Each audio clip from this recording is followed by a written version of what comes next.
Hello folks, this is 2024 May-June paper 1-3 and the question number is 36. It is concerned with the chapter current electricity. It says the diagram shows a circuit consisting of a cell and three resistors R1, R2 and R3 or R2, R3.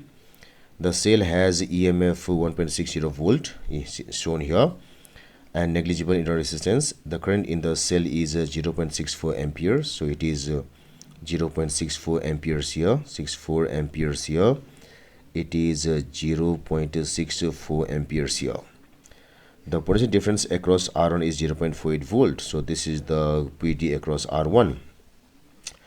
The current in R3 is 0.32 amperes given here. What is the resistance of R2? So we have to find R2 here.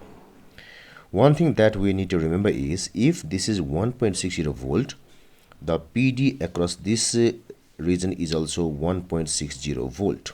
So this is also 1.60 volt, like this. So now we have 0.64 ampere current here and we have a 0.32 ampere current here. The current here should be, current through this branch should be I equal to 0.64 minus 0.32, and that's equal to 0.32 amperes. So the current here is also 0.32 amperes here. Now if so 32 amperes current here.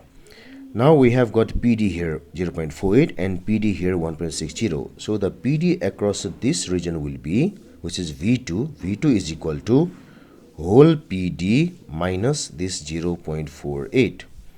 And that's equal to, if I do the calculations here, so it is 1.6 minus 0.48 equal to, so 1.12 volt. 1.12 volt. So the PD here is 1.12 volt. Now current is 0.32 amperes and PD is this. So our R2 will be equal to PD by current. So it is 1.12 by 0.32, which becomes divided 0.32, which becomes 3.5 ohms. 3.5 ohms. And we go through the choices. Choice number C is the correct choice.